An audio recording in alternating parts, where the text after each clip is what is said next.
Dan oh ya, hari ini kita mau ngobrolin soal work from home. Tuh, Tuh, akhirnya, akhirnya yes. Pak Tony, Selamat datang, akhirnya. Coach. Iya, Ya, iya, akhirnya bisanya munculnya di sini. iya. Oke, Terima kasih. Saya sebelum ke Pak Tony, saya sapa dulu teman-teman dan sahabat silakan. profesional. Yes. Eh, Teman-teman Instagram dan sahabat profesional di seluruh Indonesia. Siang hari ini adalah siang yang sangat luar biasa, di mana saya bisa live Instagram bersama Master Trainer Antonio Dio Martin. Waktu yang sangat berharga dari Antonio Dio Martin biasanya sangat ketat sekali ya di seluruh Indonesia, bahkan sering training di Freeport, Papua, ya luar biasa sekali. Nah, terima kasih Pak Antoni yang sudah memberikan kesempatan dan berkenan untuk bisa IG Live bersama.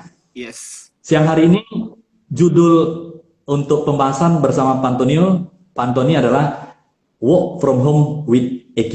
Nah, ini sangat luar biasa nih Pak. Biasanya kalau cerita tentang emotional quotient, emotional intelligence, biasanya adalah kita bisa melihat mimik wajah atau ketemu langsung, ya, Betul. antara teman, antara kelompok, supaya kita bisa membaca bahasa tubuh, kemudian bisa membaca kata-kata yang disampaikan, dan ini sekarang kita dipaksa untuk work from home. Nah, ini saya kepengen diskusi banyak ini.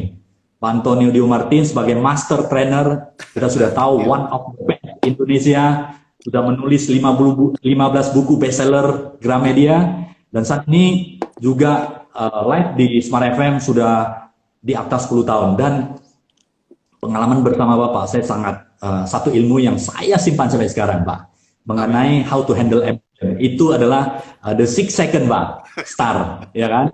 Begitu kita emosi, stop for 6 second, kemudian take a deep breath, kemudian access positive memory, baru kita memberikan respon, dan itu sangat fantastik, Pak. Wow. Sangat luar biasa sekali dari Pak Antonio. Nah, Pak Antonio, sekarang beberapa kota besar di Indonesia itu terjadi PSBB, dan kemudian secara tidak langsung pandemi krisis ini memaksa, sebenarnya pandemik ini adalah apakah perusahaan dan individu itu siap untuk change atau tidak. Nah, pandemik ini adalah, krisis ini adalah, saya definisikan adalah perubahan yang dipercepat, yang seyogianya 3-5 tahun, tapi dipercepat menjadi 1-2 bulan. Nah, siapa yang bisa bertahan, ini akan menjadi sesuatu yang luar biasa. Nah, Pak Antoni, as a master trainer yang sangat luar biasa, kita kepingin sharing dengan Pak Antoni mengenai apakah emotional quotient ini bagaimana menerapkan di rumah, work from home, karena kebanyakan waktu kita ini bertemu atau melihat komputer, Pak. Bahasa tubuh, kita kesulitan membaca bahasa tubuh, kita kesulitan membaca gerak-gerak tubuh yang biasanya itu adalah signal sebuah komunikasi yang efektif. Pak Antoni, bagaimana Pak Antoni mengenai hal ini? Teman-teman semua, thank you. Beliau adalah Coach Yanyet. Buat teman-teman yang saya juga ingin memperkenalkan Coach Yanyet, salah satu coach yang sangat produktif, sangat kreatif, dan ide-idenya juga brilian. Pada kesempatan siang hari ini, kehormatan kita yang luar biasa, bisa bertemu dengan beliau, dan bisa ngobrol dengan beliau, dan semoga juga obrolan ini bisa menjadi sesuatu yang berharga buat teman-teman, terutama seperti tadi dikatakan oleh Coach Yanyet tadi, bahwa problem kita terbesar sekarang ini adalah di rumah. Dan buat teman-teman dan rekan-rekan semua, saat ini sebenarnya kita punya 6 tantangan nih yang saya mau ceritakan. 6 tantangan kita work from home. Apa itu? Pertama-tama tadi, yang pertama paling gampang adalah tantangan untuk mengelola waktu. Time challenge, itu yang pertama. Gimana kalau pada waktu ketika kita bekerja di kantor, itu kan coach ya, waktunya jelas. Sekarang udah jam 6 mesti bangun pagi nih, karena jam 8 kantor udah mulai. Sekarang lu di rumah. Ya, mau tidur sampai jam berapapun kadang-kadang ya tergantung pada kantor, yang ada yang kantor yang mencoba untuk tetap melakukan pengawasan, harus tetap ketemu melalui Zoom, dan itu bentuk seluruh pengawasan. Tapi buat yang enggak, akan susah sekali bagaimana caranya kita bisa mengelola waktu. So the first things adalah tantangan kita untuk mengelola waktu. Itu yang pertama. Tantangan yang kedua, adalah tantangan kita untuk tetap proaktif. Karena kalau di kantor ada bos yang keliling-keliling, kamu udah sampai di mana? Kerjanya udah sampai di mana? Now mostly you own boss karena kamu berada di rumah. Gimana caranya tetap proaktif, tetap ngomong, Pak Bos, ini saya mau ngobrol nih, meskipun melalui WA atau melalui misalnya contoh fasilitas Zoom. Saya udah selesai dengan pekerjaan, apa yang bisa dikerjakan dan sebagainya, bagaimana cara tetap aktif. Kan dalam situasi seperti sekarang ini, customer kita mungkin interaksinya berkurang atau malah ada beberapa yang customernya betul-betul jadi berkurang. Bagaimana caranya kita tetap proaktif? Itu tantangan kita yang kedua, Coach. Tantangan yang ketiga adalah tantangan bagaimana caranya kita fokus. Apalagi di rumah. Tiba-tiba lagi kerja, ayah. Tiba-tiba sekadang-kadang, bunda. So, bagaimana caranya lu bisa tetap fokus, tetap bisa memberikan perhatian. That would be the third challenge. Ya, tantangan yang ketiga. Tantangan yang keempat, teman-teman, adalah tantangan bagaimana caranya meskipun kita ini kan sendirian. Kita nggak melihat teman-teman yang lain, kita tidak bersama dengan tantangan teman-teman yang lain. Dan buat beberapa orang, apalagi yang tipenya ekstrovert, yang biasanya gaul, ketemu, dan sebagainya, itu bisa jadi sesuatu yang sangat bikin stres dan depresif. Ya, kan nggak ketemu siapa-siapa, apalagi kalau di apartemen sendirian. Dan ada beberapa teman-teman saya yang memutuskan tidak pulang kampung. Jadi karena dia harus bekerja di Jakarta, gara-gara PSBB ini, mau nggak mau tetap harus berada di apartemen sendirian. Kebayang nggak sih gimana rasanya? Dan saya sempat bertanya juga sih kepada beberapa teman-teman, beberapa leaders ini, saya bilang, lu nggak balik, lu nggak pulang. Ya enggak lah, Coach Anthony, kayaknya lebih baik saya tetap berada di Jakarta, takut satu nularin mereka, yang kedua kan tetap mesti ada koordinasi, dan karena kalau di Jakarta karena posisinya cukup tinggi dan harus koordinasi, kalau di Jakarta itu kan jauh lebih gampang. So tetap stay.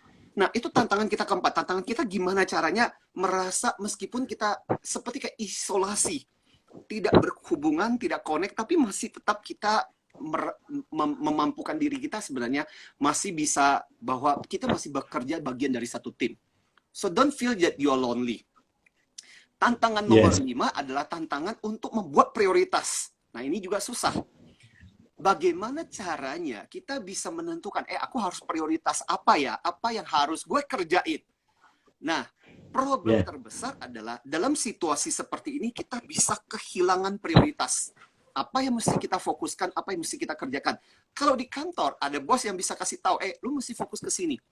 Tapi bagusnya, teman-teman, rekan-rekan coach juga ya, bagusnya dalam situasi seperti ini, memang kita secara jarak dan ruang kita tidak bisa bertemu. Tapi sebenarnya, sama seperti kayak sekarang, seolah-olah saya masih bisa ngobrol nih. Ini lagi ngobrol di depannya Coach Yanyet dan bisa ketemu tatap muka, ngobrol-ngobrol gitu. And I feel your energy, I feel your spirit, Coach, gitu.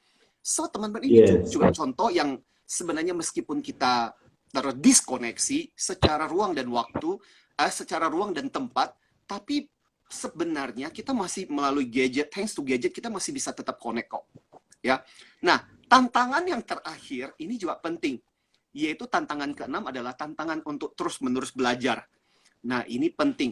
Thanks to Coach Yanyet, waktu ketika beberapa hari yang lalu, waktu ketika Coach mengatakan, Pak Anthony, saya mau IG Live. Kalau saya lihat di Coach-nya Yanyet, nah ini saya mau bilang kepada para followers, pada teman-teman yang pada kesempatan sore hari ini belum mengikuti Coach Yanyet, please follow. Ya, di @sian_yet. Supaya teman-teman bisa follow ke Instagram beliau dan banyak hal yang luar biasa, banyak hal yang positif yang beliau sajikan. Kenapa? Karena tantangan nomor 6 dari rumah adalah terus-menerus belajar. Setuju nggak, Coach? Problem terbesar adalah di situ. Bagaimana kita tetap positif dan mau menggunakan waktu kita untuk belajar.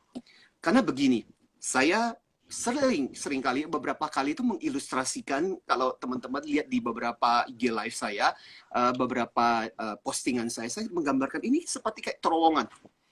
Terowongan kita lagi berada di terowongan gelap, kita lagi berada di terowongan panjang, banyak situasi, kondisi, dalam kondisi seperti ini yang bisa membuat kita mengeluh, yang bisa membuat kita berada dalam emosi-emosi yang negatif. Banyak beberapa di antara yang bilang udah stres sampai nggak bisa tidur, sampai punya kesulitan untuk berbagai situasi yang dianggap, aduh, ini situasi yang tidak menyenangkan. Atau kita bisa memutuskan, oke, meskipun kita dalam situasi sulit, karena bukan cuma kamu yang merasakan seperti itu. Setuju nggak, Coach? Yang lain juga merasakan. Tapi bagaimana kita tetap menjaga? Nah, makanya salah satu hal terpenting dalam sekarang ini betul adalah menjaga emosi kita. Karena pikiran kita bisa mengatakan, ayo dong, jangan khawatir dong. Apalagi kita bisa kaitkan dengan Tuhan dan sebagainya. Tapi kadang-kadang emosi itu kan nggak bisa dipungkiri. Ada rasa cemas, ada rasa khawatir, dan sampai beberapa waktu lalu saya sempat sharing yang di Zoom, saya cerita bahwa sampai ada kejadian di Inggris, kejadian di India, di mana sebenarnya cuma sakit biasa, cuman panas biasa, dan sebenarnya itu bukan indikasi coronavirus. Ada yang bahkan mengakhiri hidupnya gara-gara ketakutan. Nah, ini yang bisa terjadi, dan segala sesuatu, everything start dari bagaimana kita mengelola emosi. Termasuk sekarang ini kita berada di rumah. Di rumah, bertemu dengan orang-orang itu aja. Makanya sampai mungkin teman-teman, Coach boleh tahu ya, yang di Wuhan sampai ada banyak kasus perceraian setelah lockdown. Saya dengar dari surat kabar, itu after lockdown itu banyak terjadi seperti itu. Nah, Coach, secara emosional, itu bagaimana Coach menganalisis yang biasanya kalau teman-teman yang ekstrovert itu komunikasi dan kemudian bertemu itu adalah sesuatu hal yang sangat penting sekali, berbeda dengan yang introvert. Nah, bagaimana tips atau bagaimana supaya introvert ini dia bisa aktualisasi dan kemudian bagaimana menghandle emosi ini supaya bisa stabil dan kemudian bisa produktif dan fokus seperti yang Coach Anthony sampaikan. Iya, sebenarnya secara tempat, secara ruang kita tidak bisa bertemu. Nah, buat teman-teman ekstrovert sebenarnya, thanks to alat ini, lu nggak bakal kebayang. Saya bilang kepada teman-teman, lu nggak bakal kebayang kalau seandainya ini terjadi kira-kira pada waktu ketika 20 tahun yang lalu, atau misalnya 30 tahun yang lalu. Pada saat ketika gadget nggak ada, wifi nggak ada gitu kan, lu mau kemana coba? Tapi thanks to situasi sekarang, meskipun mungkin secara tempat, secara ruangan kita tidak diizinkan bertemu, tapi karena adanya IG, adanya berbagai gadget seperti ini, masih memungkinkan kita untuk bisa merasakan energi. Dan buat teman-teman sebenarnya gini, ini tetap masih kita bisa gunakan untuk networking kita, tetap bisa pakai untuk berinteraksi sebenarnya. Sama seperti sekarang, saya bisa merasakan seperti yang saya bilang, saya bisa merasakan energinya Coach Xian Yet, dan saya juga jadi terinspirasi, saya juga jadi bersemangat, meskipun saya sharing ini dari ruang kerja saya. Nah, tapi hal-hal seperti ini masih memungkinkan buat teman-teman yang ekstrovert, masih bisa kok. Cuman ya yang harus saya bilang adalah hati-hati. Kadang-kadang di dalam pertukaran informasi itu juga terjadi pertukaran energi dan emosi.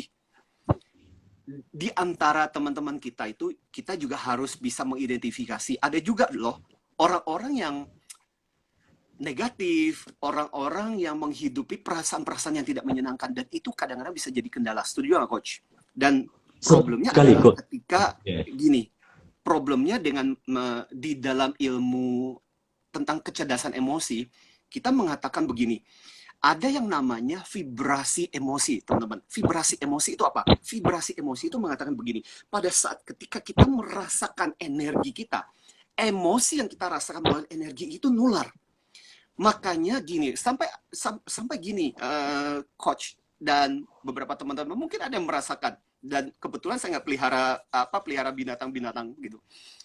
Tapi ada beberapa yang sampai cerita, Pak Anthony bener loh Pak, saya pada waktu ketika kebetulan dia cerita di rumahnya pelihara banyak kucing. Jadi kalau saya pulang ke rumah, pada saya lagi sebel, itu kucing cenderung menjauh. Tapi pada saat ketika saya sampai di rumah, lagi happy, lagi senang, itu kucing cenderung mendekat. Pak, itu yang disebut dengan vibrasi bukan? Dan saya kadang-kadang saya bercanda, saya bilang, aduh Bu, mohon maaf ya Bu, saya nggak pelihara apa-apa, pelihara 2 aja di rumah udah susah gitu. Artinya, artinya kalau kita memberikan atau memancarkan vibrasi yang positif, cenderung akan mengundang ketertarikan Yes. dari alam sekitar untuk memberikan kesempatan kita untuk hal yang lebih baik. Setuju ya, Coach ya? Setuju, Coach. Nah, Coach Anthony, saya mau Yes. tanya. Saya ada baca satu artikel dan saya sering melihat literatur dari ada satu penulis Amerika yang sangat terkenal, yaitu Profesor Joe Dispenza, Pak. Saya sangat senang untuk melihat penelitian yang dilakukan dan kemudian di video-video dan sebagainya. Jadi penelitian yang dilakukan oleh profesor tersebut mengatakan bahwa kalau kita menyebarkan vibrasi yang positif, cenderung akan hormon di tubuh kita adalah hormon kebahagiaan, seperti dopamin, serotonin, endorfin yang dikeluarkan. Dan itu adalah powerful sekali dan kita bisa produktif dan lebih maju karena ada energi yang bersama dengan kita untuk melakukan yang lebih besar. Dan kebalikannya, kalau kita sering worry atau sering merasa khawatir, negative thinking dan sebagainya, maka yang timbul itu adalah hormon kortisol. Bukan hanya teman-teman atau di sekeliling kita yang menjauh dari kita, tetapi juga akan menyebabkan penyebab penyakit. Apakah bagaimana menurut Coach Anthony? Ya, saya sangat setuju banget. Wah, itu hal yang namanya Joe Dispenza ya. Joe Dispenza, sama ada dua profesor, dia peneliti brain, sama Bruce Lipton. Saya mau cerita dengan menggunakan ini adalah alat yang saya pakai untuk kelas Zoom. Nah, sambil saya mau cerita juga kepada teman-teman. Jadi gini, silakan. Tapi saya harus mencari dulu di mana. Oh ya ini. Yes, silakan. Jadi gini. Kan kalau kita belajar di kelas-kelas motivasi, ini juga buat teman-teman gitu, ada satu rumus namanya O sama dengan R ditambah E. Ya, O sama dengan R tambah E. O itu adalah output, R itu adalah respon, E adalah event. So, saya mulai dengan satu pengertian begini. Dimulai dengan E, teman-teman. E itu apa? E itu event. Kejadian peristiwa. So, apa yang terjadi pada saat sekarang ini kan kejadiannya adalah terjadi coronavirus dan sebagainya. Nah, bagaimana hasilnya? Apakah kamu akan menjadi seorang pemenang, seseorang yang lebih bagus atau enggak? Bergantung juga kepada apa? R. R itu apa? Respon. Ya, bagaimana kita menyikapi? Atau biasanya kalau saya lebih bercanda dengan teman-teman, saya bilang supaya gampang ingat dengan perusahaan kita, saya bilang H itu sama dengan R ditambah E. Ya, jadi HRE, Human Resource Excellency, our company. Very good, luar biasa, HR Excellency. H itu adalah hasil, teman-teman. E itu adalah event, kejadian, sama R itu respon. Nah, yang paling penting dari penjelasan, saya sangat setuju dengan apa yang dikatakan Coach Shania itu adalah begini. Tergantung kepada R kita. R ini adalah responnya kita. Bagaimana kita menyikapi sebuah kejadian, itulah yang akan menentukan hasil yang kita peroleh. Jadi, artinya gini, teman-teman, rekan-rekan semua. Pada saat ketika kejadian virus corona terjadi, bagaimana kamu merespon terhadap situasi ini? Itu sangat penting. Nah, cuma yang perlu diingat kenapa kita perlu cerdas emosi adalah karena responmu itu sangat bergantung kepada bagaimana seberapa cerdas emosi kamu. Dan itu yang sangat penting. Karena misalnya contoh, ada satu kejadian. Pada waktu misalnya kadang-kadang kita bisa melihat nggak usah jauh-jauh di kantor. Kadang-kadang saya Coach Shania juga banyak memberikan coaching, bisnis coaching. Kadang-kadang saya lebih banyak karena latar belakang saya di psikologi, akhirnya lebih banyak modelnya lebih ke coaching. Yang menarik adalah kadang-kadang kita bisa bertemu sama orang yang, misalnya contoh, ada bos yang parah banget. Ada beberapa anak buah, tapi kenapa sikap anak buahnya bisa beda-beda ya? Ada yang sikapnya, jadi responnya itu sebel, jengkel, marah-marah sama bosnya, kurang ajar, mentang-mentang jadi bos. Tapi ada yang bisa mengatakan begini, Pak, setuju sekali, Coach. Saya nggak terlalu terganggu tuh, Pak, dengan orang bos yang seperti itu. Karena saya berpikir, dia nggak akan selamanya jadi bos saya kok, Pak. Dan jadi, kalau dibilang terganggu nggak, saya nggak terganggu amat. Tuh kan, akhirnya kita bisa mengatakan, kenapa respon orang bisa berbeda-beda? Sama juga kan dengan kejadian seperti ini. Saya mau cerita dengan teman-teman. Bahkan kemarin online saya sharing kan kita tetap masih koordinasi dengan teman-teman di kantor. Saya bilang gini, tahu nggak? Justru saya merasa di tengah situasi sekarang, saya merasa jauh lebih sibuk. daripada yang sebelum-sebelumnya. Karena saya merasa lebih banyak kegiatan aktivitas yang mesti diselesaikan gitu.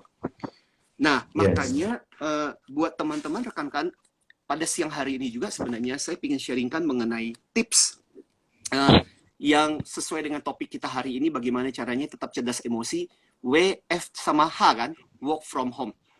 Nah, 3 tips ini yang nantinya Coach Yat, saya nanti akan mau sharingkan, mau bagikan dengan teman-teman kita. Luar biasa, terima kasih, Coach Anthony.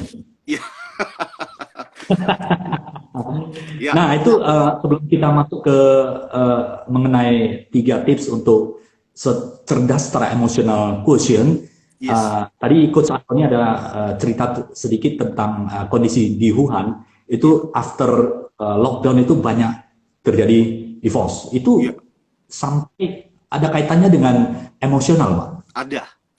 Ada banget.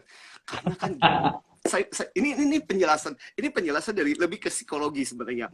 Kan mungkin selama ini kalau di rumah itu apalagi yang kerja, kan biasanya apalagi kan work day hari Senin, Selasa, Rabu, Kamis, Jumat, pagi-pagi udah berangkat di kantor. Nah, di kantor kita lupa tuh dengan pasangan kita, dengan anak-anak kita karena kita sibuk. Baru kemudian sorenya atau malamnya kita pulang ke rumah, baru kemudian berinteraksi lagi. Jadi ada waktu jeda. Nah, sekarang gara-gara PSBB, gara-gara lockdown di Wuhan misalnya contoh kejadian, sampai akhirnya kemudian apa yang terjadi adalah kita kan tiap hari ketemu. Jadi lebih sensi, jadi lebih gampang marah, jadi gampang lebih kesel. Akhirnya itulah yang terjadi. Kemudian karena kan mau gak mau interaksi lebih banyak, dan itu yang kemudian ternyata memicu sifat-sifat buruknya lebih tampak, lebih kelihatan, dan itu menjadi penyebab kenapa orang berpisah. Bahkan saya punya keponakan yang berada di Jepang, sampai Jepang memberlakukan di beberapa kota memberlakukan gini. Jadi sampai disewakan apartemen hotel buat pasangan untuk pindah sementara. Jadi supaya terus menerus. Ya. Iya dong, daripada resikonya cerai, daripada resikonya bubar, ya sudah, untuk sementara lu bubar, lu tinggal aja di sana, dan itu khusus diperuntukkan untuk pisah sementara, dan itu disewakan dengan harga sangat murah banget. Ya, daripada tingkat perceraian kemudian menjadi tinggi. Jadi ini untuk mengantisipasi apa yang terjadi di Wuhan. To me, this is very interesting, tapi itulah tantangan. Tapi sebenarnya justru coach dan juga teman-teman yang mungkin teman-teman rasakan yang menjadi tantangan terbesar kita kerja di rumah adalah apa? Sekarang jadi blur. Waktumu jadi 24 jam kalau bicara tentang kerja. Karena kalau di kantor kita masih bisa membedakan kan? Yes, ya setuju kan? Sekali. Betul. Kalau kita tahu jam 8 sampai jam 5 paling nggak ya kurang lebih lah, atau misalnya di tempat kita itu jam 8.30 sampai jam 5.30 kamu bekerja, kamu tahu itu adalah jam kerja. Sekarang semua di switch dan dipindahkan ke rumahmu. Rumah menjadi tempat kerjamu dan itu 24 jam. Dan kadang-kadang jadi nggak jelas waktu terbolak-balik, dan itu kadang-kadang itu menjadi salah satu kendala tersendiri sebenarnya ketika work from home terjadi. Tapi sebenarnya kalau bicara mengenai situasi work from home ini kan situasi yang dirasakan oleh teman-teman kita yang bekerja profesional. Buat teman-teman para pebisnis, dari dulu-dulu mah udah terbiasa yang namanya work from home gitu. Udah terbiasa. Iya kan, coach pasti ngerasain ketika ya udah terbiasa di rumah dan sebagainya. Kita mah bukan sesuatu yang aneh lagi gitu. Iya, setuju, coach. Nah, coach itu mungkin ya ini impact negatif dari lockdown kan yang terjadi di Wuhan. Itu kita lihat bahwa angka divorce itu semakin meningkat seperti itu. Nah, so tips untuk supaya bisa kendalikan emosional, supaya harmonis di rumah itu dapat terjaga dan dijaga sedemikian baik sehingga walaupun sementara pandemik ini kita work from home, tapi secara emosional dan secara hubungan itu dapat baik. Tips sederhana sebelum Coach Anthony masuk kepada 3 tips bagaimana kita bisa fokus dan kemudian bagaimana kita bisa produktif untuk menghadapi pandemik ini. Ya, sebenarnya yang terpikirkan oleh saya sebenarnya yang paling penting mungkin buat teman-teman profesional yang nggak terbiasa work from home itu adalah pertama-tama mengatur ulang tempat sih sebenarnya. Kalau di rumah memungkinkan buat kita untuk mengatur ulang, jadi sediakan, ini adalah sebenarnya ide, kalau di psikologi ada satu ilmu namanya ergonomi, ilmu human factor. Nah, kita bisa mengkondisikan tempat di mana pokoknya disitulah saya akan stay, saya akan lebih fokus kalau melakukan pekerjaan saya. Jadi seolah-olah kita membuat satu space untuk tempat kerja buat kita. Ya. Nah, dalam hal ini supaya interaksi bisa tetap terjadi, makanya termasuk salah satu tips kita nanti adalah bicara mengenai menciptakan sebuah rutinitas. So, dengan demikian, apa yang kita bisa lakukan adalah dengan cara seperti itu, jadi kita tahu bahwa kita nggak 24 jam, akhirnya juga menjadi terobsesi juga dengan pekerjaan kita. Kita bisa meluangkan waktu, dari waktu yang ada itu gimana caranya kita meluangkan waktu juga buat dengan keluarga kita. Ingat, interaksi tetap penting. Ya, dan sebenarnya dalam situasi work from home, situasi sekarang ini, kita tidak perlu forcing too much juga. Kita nggak perlu terlalu memaksakan diri kita terlalu berlebihan juga. Karena apa yang mau dipaksa coba? Ya, ada beberapa kondisi, situasi yang di luar kendali kita. Betul nggak, Coach? Jadi, menurut saya, unsur fun, unsur happy, unsur ceria itu tetap harus kita miliki. Karena artinya feeling itu harus dapat ya. Balik lagi seperti yang tadi diceritakan oleh Coach juga, bahwa energi seperti ini kan nular kemana-mana. Kalau kita di vibrasinya luar biasa. Yes, Coach? Enggak, vibrasi energi yang di-sharing, apalagi bersama Coach ini, betul, kita bisa memberikan vibrasi yang positif itu luar biasa. Ya. Sehingga meringankan beban pikiran dan akhirnya feeling menjadi bagus. Betul. Jadi di rumah, berusaha untuk menghindari kayak marah-marah, kesel, jengkel. Karena ketika lu kayak kesel, jengkel, dan sebagainya, itu berpengaruh. Orang lain jadi ikut terpengaruh juga. Seisi rumah juga jadi ikut terpengaruh ketika kita ngoceh-ngoceh, marah-marah. So, unsur fun itu tetap harus kita, happy itu penting. Ya. Nah, yes, itu sebabnya gini, teman-teman rekan-rekan, pada kesempatan ini saya mau sharingkan tipsnya yang saya judul WF sama H. Ya. So, what is WF sama H? Dimulai dengan huruf W. W itu adalah walk with daily routine. Jadi, walk with daily routine itu artinya adalah tetap bekerja dengan sebuah rutinitas yang jelas. Jadi gini, seperti yang tadi saya katakan, tantangan terbesar buat kita adalah kacau antara waktu kerja dengan waktu di rumah. Dan itu bisa membahayakan. Akhirnya malah di rumah, meskipun sudah PSBB, tetap aja kamu sibuk, malah kerjaanmu jadi 24 jam, karena jadi nggak jelas. So, mesti ciptakan daily routine. Dan ini penting juga, karena beberapa teman-teman yang HR ngeluh juga. Ngeluhnya gini, Coach. Ngeluhnya adalah, jam 11 di telepon dan sebagainya itu suruh Zoom, itu masih Zoom dengan mata, masih, iya Bu, ada apa Bu? Habis bangun tidur. Ini adalah tantangan rekrutmen SDM saat ini. Ya. Bahkan banyak sekali perusahaan yang menghadapi masalah ini.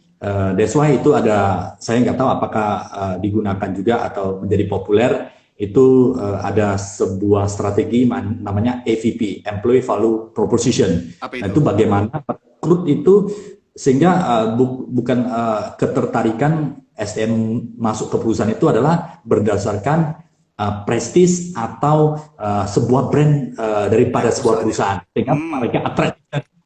Yes. Dan sebelum PSBB tingkat kesulitan sangat tinggi, apalagi saat ini, Coach.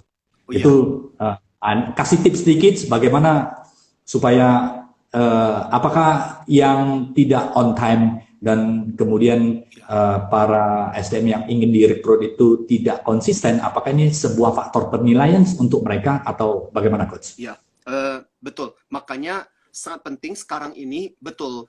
Dan thanks to teman-teman milenial sebenarnya. Teman-teman milenial ini mungkin dulu itu kita masih melihat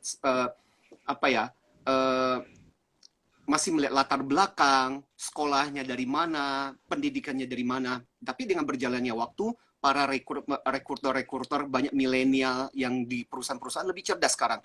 Sekarang malah lihatnya IG status Anda, Facebook Anda, makanya hati-hati tuh. Saya selalu bilang kepada teman-teman kita di HR sekarang ini biasanya kalau habis rekrutmen, salah satu yang minta, punya sosmed nggak? Boleh nggak? Punya IG nggak? Punya LinkedIn nggak? Punya ini, boleh minta akunnya dong supaya kita bisa tahu dan kita akan men-search coba di situ. Makanya sangat penting karakter kita sebenarnya ditentukan dari status dan posting kita. Makanya saya sering kali bilang kepada teman-teman, please jangan sembarangan posting, apalagi hal yang sebenarnya nggak penting banget gitu. Ya, lagi marah sama anak, lagi kesel, semua dipostingkan di situ. It's not your diary. Ya, itu bukan diari hidupmu. Jadi jangan posting sembarangan. Itu juga dari situ sebenarnya, seperti tadi dikatakan coach tadi, dari situ sebenarnya kita bisa menilai karakter orang seperti apa sebenarnya. Ya. Yes. Nah, so back to tentang daily routine, walk with daily routine. Teman-teman, kita yang profesional, karyawan kadang-kadang harus merasa malu dengan adik-adik kita. Mereka yang learn from home itu aja, kadang-kadang school from home itu aja, kadang-kadang hampir saya tuh jadi ini jadi bapak rumah tangga sekaligus jadi pengajar karena saya memang terlibat dengan pengajaran anak-anak saya. Luar biasa. Iya. But I love teaching them. Saya senang ngajarin anak-anak saya. Ya. Jadi mereka itu hampir setiap hari mereka punya jadwal. Jelas apa yang harus dilakukan. Jam 8 itu udah harus mulai standby, harus melakukan aktivitas apa dan sebagainya. Dan saya bilang, itu anak-anak aja bisa mendisiplinkan seperti itu. Nah, kita yang profesional harusnya belajar untuk mendisiplinkan. Misalnya contoh, kita bikin jadwal buat kita sendiri. Jam 8, pokoknya saya sudah harus mulai standby, saya harus melakukan kegiatan apa, aktivitas apa, dan itu menciptakan daily routine. Karena ini jadi tantangan. Kalau kita di psikologi, kita selalu mengatakan, when everything mencapai 21 hari, itu akan menjadi kebiasaan. Jadi kalau kita terbiasa dengan malas, pada saat ini selesai, yang terjadi adalah otot malas gitu. Makanya sangat penting buat kita untuk terus-menerus menciptakan daily routine, bikin jadwal, mau ngapain. Dan saya selalu bilang kepada teman-teman, bikin jadwal. Kalau saya selalu bikin jadwal mingguan. Ngapain sih, apa yang harus saya lakukan? Itu membuat diri kita tetap punya sebuah aturan yang jelas. Bagaimana caranya kita punya jadwal teratur di mana apa yang harus kita lakukan. Jadi betul-betul menciptakan sebuah daily routine. Karena godaan kita bekerja di rumah itu jauh lebih banyak. Godaan untuk ini teman saya ada yang sampai cerita dia menghabiskan drama Korea itu udah berapa seri itu. Kalau tidak diatur menjadi akan kebablasan karena setiap human itu akan cenderung melakukan hal yang disukai dan belum tentu bermanfaat, Pak Antoni ya, Coach Antoni ya. Setuju. Setuju. Menghindari seek for pleasure, avoiding pain. Yang nyaman-nyaman itu kan nonton drakor, nonton film, nonton itu apa Netflix dan sebagainya, dan itu bisa nggak selesai. Makanya kita yang harus betul-betul membahas. So, work with daily routine. Nah, kemudian F itu adalah sederhana. F itu adalah force yourself to be busy but fun. Jadi F itu sebenarnya dua kata kunci. Force, jadi memaksa diri kita. Seperti kata coach, orang cenderung menghindari rasa sakit, mencari rasa senang. Nah, kita harus force diri kita. Tapi harus lakukan dengan fun. Karena percuma juga di rumah stres. Melakukan aktivitas kita dengan stres juga. Nah, gambaran saya adalah, nah, ini kebetulan, ini adalah satu bola. Ini adalah bola terapinya saya sebenarnya. Ini bola yang saya pakai untuk terapi punggung sebenarnya. So, this is interesting. Bahan dasarnya mirip seperti bola golf. Perumpamaan saya adalah seperti kayak bola ini. Bola ini, kalau tidak diapa-apain, dia akan tetap stabil. Tapi kalau once kali kita menggelindingkan dan memberikan energi pada bola ini akan terus-menerus bergerak dan berguling. Artinya apa? Sama juga tubuh kita. Tubuh kita ketika kita memberikan energi, dia akan terus berguling. Ketika kita membuat diri kita aktif, dia akan terus-menerus aktif. Ya. Itulah menjadi habit. Kita harus banyak belajar justru dari orang-orang tua kita. Yes, Ibu saya sekarang, mama saya usia sekitar 88 tahun, masih bekerja di kebun, masih punya kesibukan. Kenapa? Karena itu force tetap aktif. Makanya sangat penting buat kita untuk menyibukkan diri kita. terus-menerus dengan segala aktivitas kita, terus-menerus membuat diri kita punya sesuatu yang kita kejar, punya sesuatu yang kita lakukan. Jadi membuat diri kita tetap aktif, lakukan sesuatu. Misalnya contoh, paling gampang lah, sederhana, ini hari Minggu kebetulan, misalnya rekan-rekan, ini waktu yang bagus misalnya, katakanlah work from home itu kan nggak perlu terus-menerus.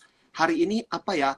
Oh, misalnya, saya di gudang punya banyak sekali barang-barang yang selama ini karena di tempat kerja, karena kerja nggak sempat tuh beresin, Anda bisa luangkan waktu, keep yourself busy. Ya, membuat bola kita untuk terus-menerus berguling. Dan sekali berguling, dia akan terus-menerus aktif. Jangan sampai gini, sebaliknya juga kalau bola ini adalah diri kita dan kemudian mandek, tidak melakukan apapun, untuk membuat sebuah gerakan awal itu susahnya luar biasa. Kenapa? Jadi karena kita terbiasa dengan kemalasan kita, itu membuat kita jadi susah. That's why teman-teman saya selalu bilang, keep yourself keep busy doing something. Sekarang ini ada beberapa yang bahkan kita bisa bikin IG live dan sebagainya. Kan coach di tengah-tengah sekarang ini kan klien kita nggak bisa klien ketemu dan sebagainya. Hey, there's so many things yang menurut saya bisa kita lakukan kok. Problemnya adalah saya selalu bilang, orang rajin pasti akan mencari cara. Orang rajin akan berusaha. They'll find a way. Tapi orang malas selalu akan cari alasan. Setuju sekali, Coach. Nah, Coach Antoni,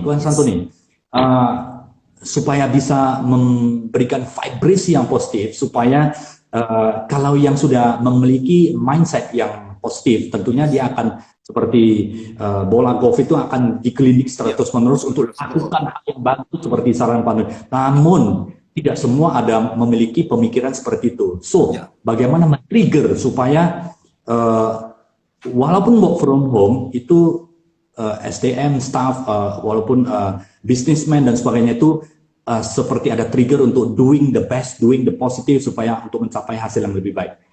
Tipsnya bagaimana, Coach? Nah, untuk tips menjawab pertanyaan itu, sebenarnya saya merasa itu ada hubungannya dengan huruf H kita. Huruf H kita ini adalah have goal and vision. Have goal and vision. Jadi punya tujuan dan punya visi. Tahu nggak, Coach? Waktu ketika kejadian ini, saya punya buku dan ini adalah bagian dari diary. Saya udah langsung menetapkan. Kira-kira kalau misalnya coronavirus ini kan kita berharap yang terbaik, bersiap untuk yang terburuk. Prepare, expect for the best, prepare for the worst. Harapan terbaik adalah mungkin sekitar Oktober, November selesai, kata Bill Gates katanya. Nah, dalam jangka waktu itu, apa sih yang saya ingin capai? Apa sih yang saya ingin lakukan? Nah, kalau lebih panjang lagi, apa? Jadi harus punya goal. Teman-teman saya bilang rekan-rekan, itu kan pelajaran yang kita bisa petik dari mereka para sales. Ya, kemarin saya sempat sharing di IG Live juga tentang sales. Saya bilang, satu hal yang luar biasa, seorang sales yang bagus waktu ketika dia bangun tidur, waktu ketika bangun tidur, dia udah tahu, hari ini gue mesti ngapain sih? Apa yang harus saya kerjakan? Dan itu membuat mereka tetap punya vibrasi yang positif, energi yang positif. Dan itu membuat mereka momentum mereka bergerak. Karena, hari ini aku mau capai ini, hari ini yang mau kuwujudkan. Nah, kalau kita bicara goal itu kan masih jangka pendek, tapi juga punya visi. Dan saya mau teman-teman, dan thanks to Coach Ian Head yang sebenarnya menginitiate IG Live ini. Karena kalau enggak, ini nggak akan terjadi juga kan. So, thanks so much. Tapi intinya saya mau bilang kepada teman-teman adalah, yuk sama-sama setelah keluar dari terowongan hitam ini, kita menjadi salah satu yang pemenang. Kenapa? Karena kita punya visi. Visi kita adalah, setelah coronavirus ini, saya akan menjadi lebih baik, saya akan menjadi luar biasa. Dan saya merasa gini, saya merasa beberapa diet saya malah jadi jalan loh, Coach. Karena, luar biasa. Teman-teman gini, saya mau jujur aja cerita. Betapa susahnya buat seorang trainer untuk menjaga diet secara baik. Karena apa? Satu, ketemu sama klien. Tiba-tiba makan. Makanya serius nih. Makanya enak. Kalau di ruang training kan coach lihat ya, jam 10 makan snack. Jam 12 coffee break sampai jam 1. Jam 3, jam setengah 4 itu udah snack lagi. Malam makan lagi. Rutin. Makanya nggak heran sebenarnya kebiasaan ada. Salah satu kecenderungan adalah kemudian diet nggak terkendali. Mau diet, mau bilang diet, nggak enak. Lah itu ketemu sama direktur, masa dia makan kadang-kadang kita mau nggak mau akhirnya kemudian diet kita jadi berantakan gara-gara hal seperti itu. Itu godaan banyak.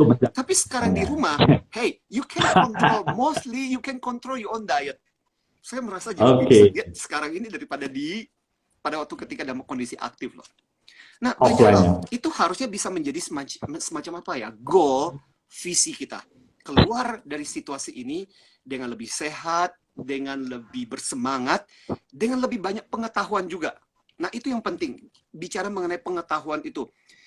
Paling nggak gini, gunakan waktu kita punya goal-goal untuk belajar, goal untuk improve skill kita yang nggak bagus. Ikuti, kalau yang rajin bikin live, IG live adalah Coach Yaniat. Makanya saya ingin mendorong teman-teman yang sekarang ini, terutama yang ada di follow di IG saya, ikuti. Karena Coach Yaniat banyak mengundang pembicara-pembicara bagus juga untuk sharing. Dan itu jadikan itu sebagai bagian dari goal Anda dong. Untuk terus-menerus belajar. Sehingga pada saat ketika selesai, Anda menjadi lebih pintar, bukan jadi malah lebih bodoh, lebih malas gitu. Setuju sekali Coach, setuju, luar biasa WFH. Nah, so Coach, dengan WFH kita harus memiliki have a vision and a goals and a vision. Betul. Pengukurannya seperti apa? Kita tahu bahwa untuk visi pada saat offline kita lakukan sebelum pandemi ini juga visi, goals dan banyak macam diberikan kepada level management, level middle management, bahkan secara detail dengan lower management. Namun ini adalah bagaimana bisa supaya inline, ada progresnya, Coach, ada progresnya. Apa yang secara emosional itu harus kita tingkatkan supaya seperti salam dari Coach Anthony, selalu antusias. Yes. Luar biasa. Antusias, karena kan bicara saya, salah satu alasan saya kenapa memilih kata antusias itu adalah antusias. Saya senang sekali. Ente seoso, kurang lebih bahasa Latin, Tuhan di dalam diri kita. Itu akar kata antusias. Tapi antusias sendiri punya makna kamu bersemangat tapi happy. Ada banyak orang bersemangat tapi nggak happy. Ya. Itu antusias. Nah, menjawab pertanyaan itu, kebetulan teman-teman sekarang ini saya sedang mengikuti juga. Jadi ini semacam kayak panduan dari Harvard Business School untuk para alumninya. Dan by the way, Pak Anthony ada sempat mengikuti course atau di Harvard, Pak? Iya, sekarang ini saya mengikuti ini. Jadi untuk para alumni. Karena saya dulu pernah diundang waktu itu di Harvard, saya pernah ke Boston sharing mengenai EQ, mewakili Indonesia waktu itu. Nah, satu hal yang saya mau cerita juga dengan teman-teman adalah ini menjawab pertanyaan coach-nya soal top level, middle, sama low. Jadi adalah sangat penting sebenarnya leader. Nah, ini mari kita bicara mengenai leader. Dan Harvard sekarang ini lagi banyak bicara sekarang ini dengan alumni yang ngomongin tentang para leader seluruh dunia. Itu keren. Sekali jalan itu bisa 2.000 orang bersamaan mengikuti kelas tersebut. Dan salah satu hal yang terpenting adalah sebenarnya kalau kita bicara tentang para leader, kita selalu mengatakan leader itu mau nggak mau memang harus bisa memberikan contoh. Bahkan saya men-sharingkan e-book tentang high EQ leader di tengah situasi kondisi seperti ini. Karena apa? Bahkan Daniel Goleman yang menulis buku tentang kecerdasan emosional dan mempopulerkan itu bilang begini, justru pada saat ketika krisis terjadi, semua orang akan memandang kepada para leader untuk mendapatkan kekuatan emosi. Jadi kalau leader justru panik, bingung, dan itu akan berpengaruh pada yang lain. Nah, dalam situasi seperti ini, justru si leader itu harus bisa berpikir dengan jernih, berpikir dengan tenang, menguatkan, tidak menjanjikan terlalu berlebihan juga. Karena jangan super duper optimis juga. Karena dia juga harus membumi. Bisa tahu tentang situasi apa yang terjadi. Makanya gini, saya mau sharingkan satu pelajaran dari Harvard buat teman-teman pada kesempatan siang hari ini. Terima kasih. Ya. Coach Anthony. Jadi salah satu yang di-sharingkan adalah satu formula. Teman-teman, ada seorang pilot yang sangat luar biasa namanya John Boyd. Pada masa ketika Perang Korea terjadi. John Boyd ini adalah orang yang luar biasa menembak menembak musuh, bahkan di simulasi itu paling luar biasa, paling keren, dan dia kemudian mendapat penghargaan karena kemampuan tempurnya yang luar biasa. Semua orang bertanya, John, ini adalah seorang kapten yang kolonel, kemudian orang bertanya, John, how do you do that? Bagaimana cara kamu bisa menembak dalam kondisi genting, dalam kondisi sulit? You can do such an amazing job. Bisa melakukan pekerjaan yang begitu luar biasa. What do you do? Apa sih yang kamu lakukan? Ini menarik, Coach. Karena biasa lupa, blank. Iya, blank. Karena itu udah bawah sadar. Dan dia kemudian merenung, apa sih sebenarnya yang terjadi? Kemudian dia setelah merenung-renung, kemudian dia memberikan sebuah solusi berupa 4 hal. Yang kemudian di seluruh dunia sekarang terkenal namanya OODA Loop. OODA Loop. Kalau saya tulis di sini, nah ini tulisannya OODA. Jadi tulisannya adalah ini. O, D, dan A.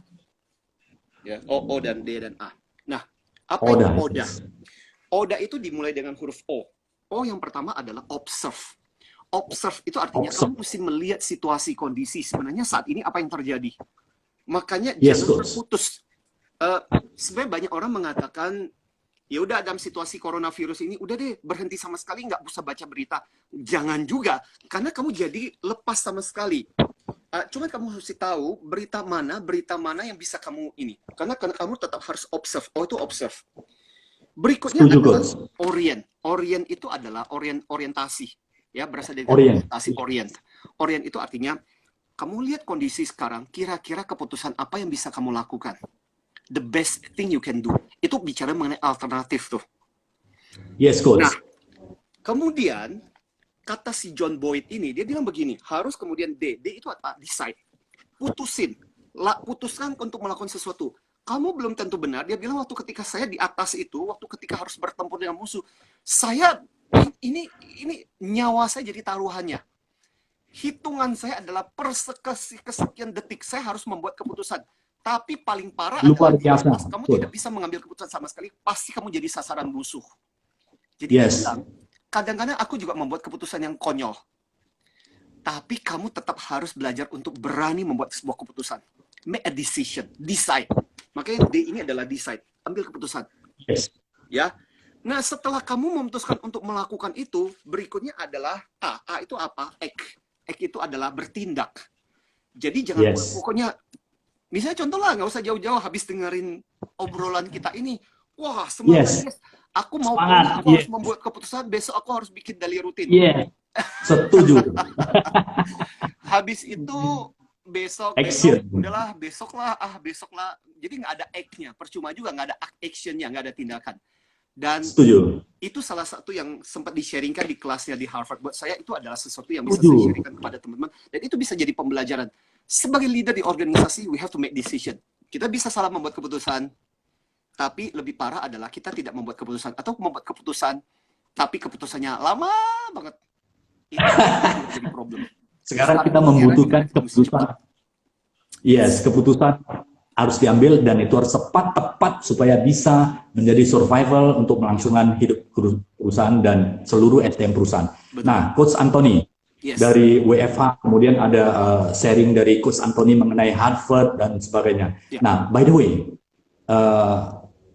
teman-teman ingin menanyakan atau mungkin mengenal WFH, perubahan apa yang terjadi Pak Anthony, dan apakah ada melakukan training webinar yang bisa diberikan dan diikuti oleh teman-teman yang ingin mengetahui dan belajar EQ ini dengan baik, supaya momentum work from home ini dapat dimanfaatkan semaksimal mungkin. After that, kita akan ready untuk telepon lebih baik lagi.